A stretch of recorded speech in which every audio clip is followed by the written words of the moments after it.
38-40 குழுக்களை போட்டிருக்கிறார் ஐயா ஸ்டாலின் இந்த 3 ஆண்டுகள்ல. ஒரு புழு கூட 2 அங்குலம் அப்படி நகரம்டா. இவன் போட்ட புழு ஒண்ணு கூட நகர. நீட்டுக்கு எதிராக நீட்டுக்காக விசாரணை செஞ்ச நீதிபதி ஐயா கொடுத்த அறிக்கை என்னாச்சு? அம்மா அருணாச்சலம் தூத்துக்குடி துப்பாக்கி சூட்டுக்காக விசாரித்து தாக்கல் செய்த அந்த அறிக்கை என்னாச்சு? இவர்களை மாறி ஒரு கொடுங்கோளர்களை நீ என்னைக்கு சந்திக்க முடியாது. தம்பி கார்த்திக் சொன்ன மாதிரி மின் கட்டண உயர்வு அது எதை நோக்கி நகருதுன்னு பாரு. இப்ப குறிப்பா இப்படி பாரு, பேருந்தை அரசு போக்குவரத்து அரசு பேருந்தை தனியார் தனியாருக்கு ஒப்பந்தம் கொடுக்க டெண்டர். ஏன் இப்படி கேள்வி? ஏன் நட்டத்துல போகுது. தனியார் எடுத்து என்ன பண்ணுவார்? அவர் லாபத்தில் இயக்கிடுவார். இது மாதிரி ஒரு வேலை திட்டத்தை ஞாபகத்திக்க ஒரு ஒற்றை முதலாளி நட்டத்தில் இழப்பில் இருக்கிற போக்குவரத்தை எடுத்து லாபத்தில் நடத்திவிட முடியும். 8 கோடி மக்களால் நிறுவப்பட்ட அதிகாரத்தால் அரசால் அதை லாபகரமாக நடத்த முடியாது என்றால் யோசிச்சு. ஏன்னா தனியார் கொடுத்துடணும். தனியார் கொடுக்கும்போது என் மாணவ பிள்ளைகள் கொடுக்குற இலவச பஸ் பாஸ் இருக்குமா? எடுத்துவியா.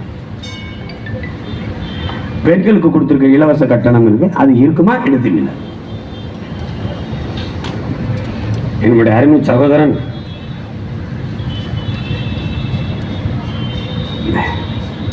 ஈரோட்டில் இருந்து ஒரு மூத்த பத்திரிகையில் புகழ்பெற்ற பத்திரிகையில் வேலை செய்கிற தங்கவேல் அவர்கள், அவருடைய மனைவி என்னுடைய தங்கை பணி இடமாற்றத்துக்கு வந்திருக்கிறார். அரசு பேருந்தில் போகிறோம், மகளிருக்கு இலவச கட்டணம் இல்லா பயணம். அது சொல்லுது கண்ணீரோட, ஒரு துளி கூட மதிக்கிறது இல்லை. நடத்துனர்கள் எங்களை மதிக்கிறது இல்லை. காரணம் இலவசம். இலவசம் என்ற சொல்லால் நம் பிள்ளைகள் பெண் பிள்ளைகள் மானத்தை கெடுத்து அவமானப்படுத்தியதால் மிச்சம் இந்த அரசு. அது தனியார் எதை நோக்கி நகர்கிறது என்று பாருங்க. இப்ப இப்படி பாருங்க, அதானி தமிழ்நாட்டுக்குள் வந்தார். உலகத்தின் மிகப்பெரிய பணக்காரர், இந்தியாவின் மிகப்பெரிய தொழிலதிபர், மோடி அவர்களுடைய நெருக்கமான நண்பர். அவர் தமிழ்நாட்டுக்குள் வந்தார். யாரை சந்திக்க வந்தார்? எங்கு வந்தார்? எந்ததற்காக, யாரை என்ன நோக்கத்திற்காக சந்திக்க வந்தார்? இது ஏதாவது ஒரு அறிக்கை, ஒரு தகவல், ஒரு தொலைக்காட்சி பேசியது, வாடகை வாய்கள் பேசியது ஏதாவது இருக்கு? இப்ப எதற்காக வந்தார்? அதான் நீ நினைச்சுக்கலாம், ஆட்சியில் இருக்கிறவன் கையெழுத்து போட்டான் அதனால காட்டுப்பள்ளி துறைமுகத்தை கட்டிடலான்னு. இங்க பிரபாகரன் மகனத்தை நிக்கிறேன், மயிரையும் முடியும்.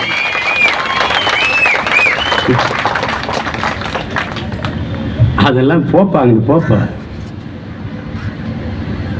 அது மீனவன் பிரச்சனை, அங்க இருக்கிற குடிகள் பிரச்சனை, அது என் நாட்டு பிரச்சனை, என் நிலம் சார்ந்த பிரச்சனை, என் இனம் சார்ந்த பிரச்சனை. இருக்கிற துறைமுகத்தில் என்ன பிரச்சனை? விளக்கு. இருக்கிற விண்ணூர்தி நிலையத்தில் மீனம்பாக்கத்தில் என்ன பிரச்சனை சொல்லு. அதுக்கப்புறம் நீ பறந்துருட்ட போ. எதற்காக வந்தார் அதை சொல்ல ஏன் இந்த அரசு தயங்குகிறது? பாருங்க எப்படிப்பட்ட ஒரு ஆட்சி முறை நடந்து கொண்டிருக்குன்னு. ஒன்றும் இல்லை, இப்போ இங்கே இருக்குல்ல, பயன்படுத்துகிற மின்சாரத்தை அளவிடுகிற பெட்டி இருக்குல்ல, எத்தனை அழகு மின்சாரம் பயன்படுத்தி இருக்கணும் அளவிடுகிற அந்த பெட்டி, அந்த கருவி பொருத்தீர்கள், அது அதானியோட இது. மின் உற்பத்தி ஆற்று இருக்கு. தம்பி கார்த்திக் மருத்துவர் தான் பேசினார். அரசியலத்தில் இருப்பதை விட அதிக மின் உற்பத்தி திட்டங்கள் தனியார் முதலாளிகிட்ட, மத்திய மாநில அரசு கிட்ட இருப்பதை விட அதிக மின் உற்பத்தி திட்டங்கள், மின் உற்பத்தி நிறுவனங்கள், நிலையங்கள் தனியார்ட்ட இருக்கு. உற்பத்தி தனியார்ட்ட வந்த போது விநியோகம் தனியார்ட்ட வர எவ்வளவு நேரம் ஆகும்னு யோசிச்சு பார்க்க. இந்த பெட்டி வந்துருச்சு, எல்லா வீட்டுக்கும் அவன் தான் பொறுத்தான். அதுல எதுக்கு பாரு, அதான் நீங்க இருக்கும் இருக்கா இல்லையா? இருக்கு. மின் உற்பத்தி விநியோகத்தை தனியார்ட்ட கொடுக்க இழப்புன்னு காட்டுவார்கள். எப்படி போக்குவரத்து என்ன சொல்றாங்க? நட்டத்தில் ஓடுது. மின் உற்பத்திக்கு 1,50,000 கோடிக்கு மேல இழப்பு. கட்டணம் உயர்ந்து கொண்டே இருக்கு. உயர்த்துங்கள் ஐயா ஸ்டாலின் அவர்களே, நீங்க நேர்மையான நிர்வாகி, சிறந்த தலைவர். விக்கிரவாண்டி தேர்தலுக்கு முன்பாக இந்த மின் கட்டணத்தை உயர்த்தி இருந்தால் உங்களை பாராட்டலாம்.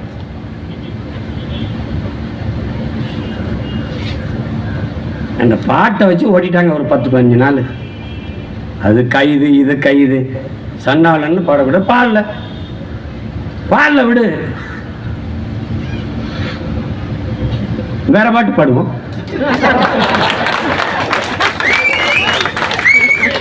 கள்ளத்தனம் செய்யும் காவகன் கருணாநிதி பாடுவோம். கள்ளத்தனம் செய்யும் காவகன் கருணாநிதி, சதிகாரன் கருணாநிதி, கொடும் சனிகாரன் கருணாநிதி, பொன்னான தமிழ்நாட்டை மண்ணோடு புதைத்திட்ட கருணாநிதி, அண்ணாவின் புகழுக்கு களங்கத்தை விளைத்திட்ட கருணாகன் கருணாநிதி, சதிகாரன் கருணாநிதி, கொடும் சனிகாரன் கருணாநிதி. இந்த பாட்டு இன்னையிலிருந்து உலக புகழ் பெறும். பல பேருடைய அழைப்பு ஒளியா இருக்கும். என் மேல ஒரு வழக்க போடு, ஓடு வா. என் செல்போன் எடுத்து பாரு, உங்களை மோத்தவங்கம்மான்னு பேசுறதா இருக்கும். எடுத்தோன்னா பாரு, சேட்ட மயிர் தானே. எதுக்கு படிச்சா எதுக்கு வந்தா அந்த வேலை. இப்ப இந்த அதிகாரம் மேலிடம் சொல்லிருச்சு, எதிராக உங்க மேலிடம். பல மேலிடம் கீழிடமா இருக்கிறப்ப போய் பீச்சில் போய் பாருங்க. மேலிடம் கீழிடம். வரலாற்றின் கால சக்கரங்கள் சுரண்டு கொண்டுதான் இருக்கிறதுங்கிறார் எங்க தலைவர். இன்னைக்கு மேல இருக்க, நான் வீதியில் இருக்கேன். ஒரு நாள் நீ வீதியில் நிற்ப, நான் மேல நின்று நீ கத்திட்டு இருப்ப, நான் இருக்கேன்.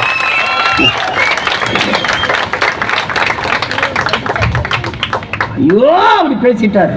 ஐயோ அவர் எவ்வளவு பெரிய புனிதர். அவர் எப்படி கட்டிய மனைவி தவிர வேற ஒரு பெண்ணின் நிழலை தொட்டறிய தமிழ்நாட்டு பாட நூல்ல இருக்கு சண்டாளன்.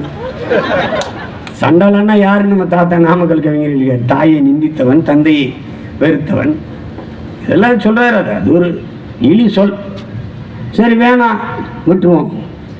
இன்னையிலேருந்து சண்டாளன்னு பாடாதீங்க, கொடும் சனியன்னு பாடுங்க. பாடிப்போம். வேற ஏதாவது வரி வேணா கேளுங்க, எழுதி அனுப்புறேன். நாட்டுக்கு இதெல்லாம் பிரச்சனைங்க. இவங்களுக்கு அதெல்லாம் பிரச்சனை. இந்த நாடு அனுபவிக்கிற பெரிய மீனவர் படுகொலை காரணமே இவங்க தாங்க. கச்சத்தீவை எடுத்து கொடுத்தவன் காங்கிரஸுங்க. கொடுக்கும்போது கூட நின்று வேடிக்கை பார்த்தது திமுகங்க. 2 பேரும் கூட்டணி வச்சு ஓட்டை வாங்கிட்டு மஞ்சள் குளிச்சுட்டு இருக்காங்க. 400 டிஎம்சி வந்துட்டு இருந்ததுங்க கர்நாடகாலேருந்து நமக்கு தண்ணீர். 400 டிஎம்சி. அது 10வது வழக்கு போட்ட பெருந்தகையும் ஐயா கருணாநிதி, அம்மையார் இந்திரா காந்தி பிரதமர். அப்போ 356 பயன்படுத்தி ஆட்சியை கலைச்சி விடுகிற ஒரு முறை இருந்தது. அதில் கலைச்சி விட்டுருவாங்கன்னு தான் கச்சத்தீவை கொடுக்க காத்துக்கிட்டு இருந்தேன். பொறுமையாக இருந்தேன். ஆண்டுதோறும் பல லட்சக்கணக்கான தொண்டனை கூட்டி மாநாடு போடுற நீங்கள் ஏன் கச்சத்தீவை கொடுக்கூடாதுன்னு ஒரு கூட்டம் போடல, ஒரு ஆர்ப்பாட்டம் போராட்டம் செய்யுது. அன்னைக்கு இந்திய நாடாளுமன்றத்துக்கு பேசின ஒரே மான தமிழன், மரத்தமிழ் வீரன் எங்க தாத்தா மூக்கையத்தவர் மட்டும்தான். ஒருத்தனுங்க. உங்க தந்தை இந்திய நிலப்பரப்பில் ஒரு பகுதி எடுத்து சீனாவுக்கு கொடுத்து வரலாற்று பெரும் துரோகம் செய்தார். அதை போலவே நீங்கள் என்னுடைய தொகுதியான ராமநாதபுரத்துக்கு சொந்தமான கச்சத்தீவை எடுத்து கொடுத்து தமிழ்நாட்டிற்கு மிகப்பெரிய வரலாற்று துரோகத்தை செய்கிறீர்கள் இந்திரா காந்தி என்று பேசிய பெருமகன் நம்முடைய தாத்தா இருந்தார். இது என்ன பிரச்சனை?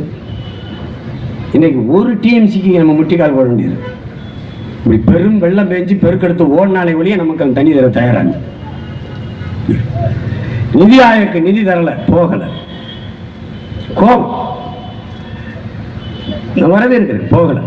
அந்த ஆண்மைத்தனத்தை, அந்த வீரத்தை, அந்த கோப உணர்வை, அந்த ஆத்திரத்தை நாங்கள் மதிக்கிறோம். நிதி தரவில்லை என்று கோபப்பட்டு நீங்கள் நிதி ஆயோக கூட்டத்துக்கு போவதை தவிர்த்த பெருந்தகையே, ஒரு சொட்டு நீர் தர முடியாது என்று சொல்லும் போது உன்னோட கூட்டமில்லை, உனக்கு ஒரு சீட்டுமில்லை என்று கோவித்துக் கொண்டு இந்திய கூட்டணியிலிருந்து வெளியே வராதையே. இதுக்கு பதில் உண்டா? யார் சொல்லுவா? உறவுக்கு கை கொடுப்போம், உரிமைக்கு குரல் கொடுப்பீங்க. நீங்க இதுதான் ஒரு குரல் கொடுக்குறதா? வரல வெள்ளம் விட்டு போன்னு போயிடும். குளத்தோட கோவிச்சுட்டு குளிக்காம போனா நாத்தம் யாருக்கையும் வச்சுக்கணும். நீ வீரனா இருந்தால் அங்கே போய் என்னுடைய வரிவாய் எல்லாத்தையும் மொத்தமாக எடுத்து வச்சுக்கிட்டு சேட்டை பண்ணிட்டு இருக்க நீ கொடுன்னு கேட்கணும். நிதிஷ்குமாருக்கும் சந்திரபாபு நாயுடுக்கு ஏன் கொடுத்த?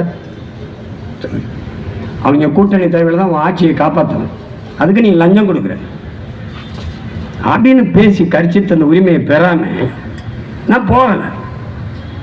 ஏன் போகல? பேசுறதுக்கு ஒன்றும் தெரியாது. அங்கே போய் நான் என்ன பேசுறது? வேணும் எங்கள் ஐயா டிஆர் பாலு அனுப்பு, எங்கள் அண்ணன் ஆராஜா அனுப்பு, எங்கள் அண்ணி தமிழச்சி அனுப்பு, இல்லை அருமை அம்மையார் கனிமொழி அனுப்புங்க. நீங்கள் ஏன் போகிறீங்க? சரி, போகும்போது இந்த பாட்டை பாடிட்டு உற்சாகமாக போங்க.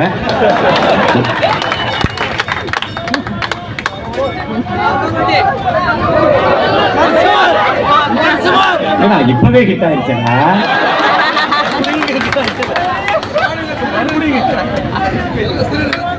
அன்னைக்கு இப்படிதான் என் மையம் பெரியவன் கோயில் பிறந்த நாளைக்கு கோயிலுக்கு போனேன்.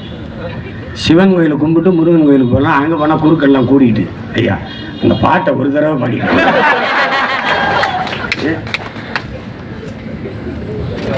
இப்படி பாடுறதா போயிருந்தா? கள்ளத்தனம் செய்யும் காதகன் கருணாநிதி,